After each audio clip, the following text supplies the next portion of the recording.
Hey everyone, so if you remember the last video, we had two laptops, one was an i5 and one was an i7, the same model, and this is the i7 model, and we found that the i7 didn't perform that much better than the i5. It didn't seem to be really worth it, and I think a lot of that came down to thermal management.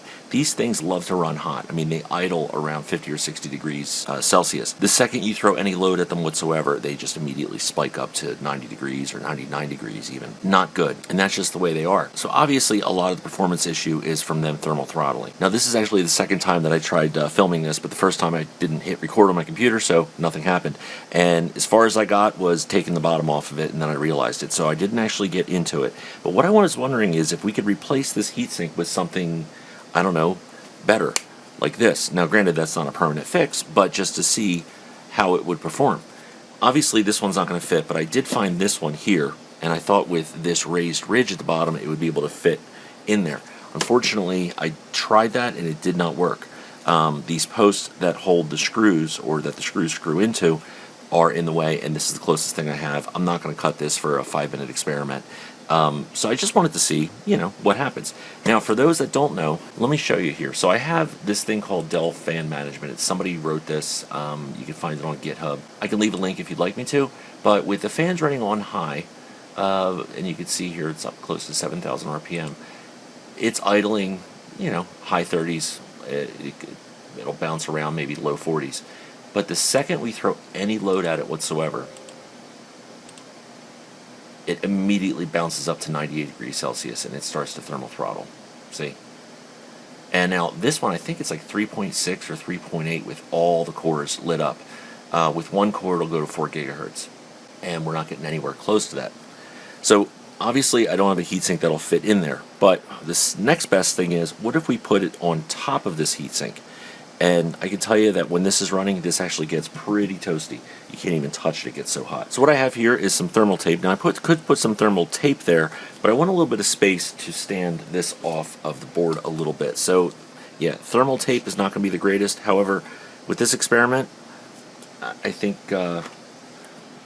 we're just going to go and see what we can get. So let's put that there and just see. I just want to make sure it's going to fit. Yep, it seems like it will.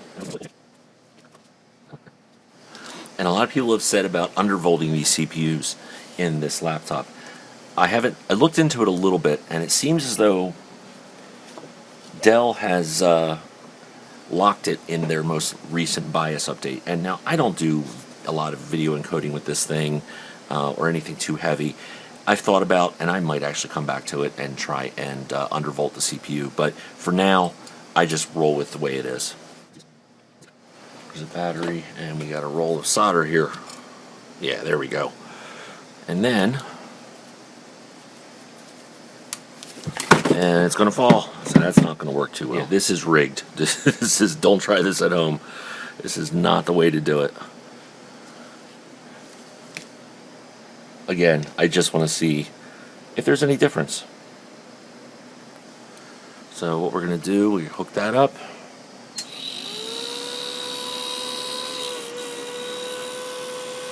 And I seem to have put the fan on backwards. I was rushing to get this done, but that's okay. It's going to make a little bit of noise.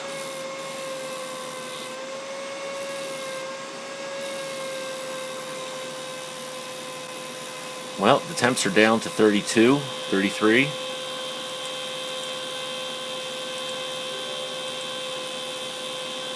Let's put that on. All right, 98.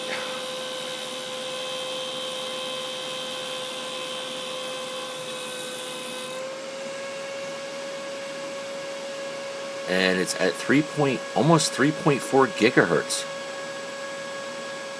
Where before it was down to 2.8, 2.6.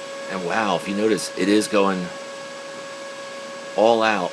And the CPU core 0 usually immediately pegs.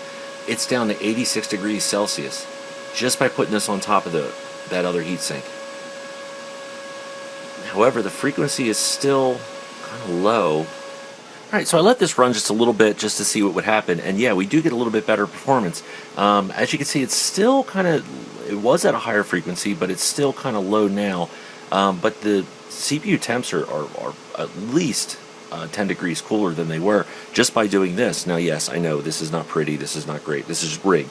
I did turn down the voltage to go into the fan here so it's not as loud, and it doesn't seem to be affecting things too much. This heatsink, I'm not even feeling a lot of heat coming off. So let me go ahead and run a couple benchmarks and just see what difference we get. First, let's take a look at Passmark. The cooled i7 scored about 10% or 700 points higher than the stock setup. In the memory benchmark, while it performed better, it was a minimal difference and really could have just been due to variations between benchmarks, not including thermal throttling. Once again, in 7-zip, the cooled i7 performed better, but only slightly, and finished only a couple of seconds sooner. Cinebench I ran twice, and this first time was in single-threaded mode. The cooled i7 performed better, but only finished about 30 seconds sooner. In the multi-core run, it did a little better, but once again finished only about 30 seconds sooner. Handbrake I also ran twice, first with CPU-only encoding and then using QSV. This run was CPU encoding, and the cooled i7 averaged about 6 FPS faster than stock. This allowed it to finish about 2 minutes sooner. In the QSV run, the cooled i7 averaged about 20 FPS faster, allowing it to finish nearly a minute sooner. In Heaven, while yeah, it performed better and it's a bit smoother, it averaged only about 1.5 FPS faster. Any of the screen tearing that you see here, well, that's just the capture device. I threw this video together really quick and didn't notice the poor capture quality until I was editing it.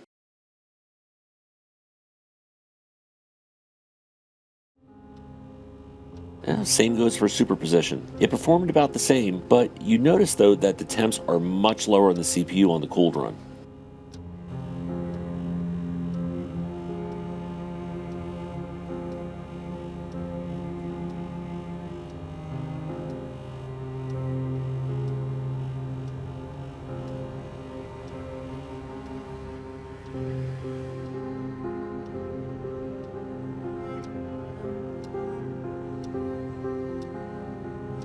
So yeah, with the extra heatsink, the CPU was able to clock itself higher and allowed it to perform better. However, it wasn't a night and day difference.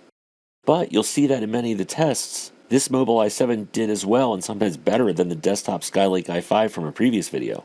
Now, some may say that the method that I used for cooling this CPU wasn't the best, and it would perform better if I had mounted this heatsink directly to the die. And yeah, it might have. However, I will say that the laptop's heat pipes usually get so hot that you can barely touch them. With the other heatsink placed on top, the pipes barely even felt warm. Also, the CPU temps, as you saw, were far lower, and it allowed it to clock higher and, well, not throttle. So yes, a properly modded heatsink mounted directly to the die would have, cooled it further. However, I just don't think it would really be worth it. It's not going to turn this laptop into a beast. It'll just allow it to perform, slightly better. Anyways, this was just a last-minute quick video, and let me know what you think down below. Hope everyone's doing well, and I'll see you next time. Bye-bye.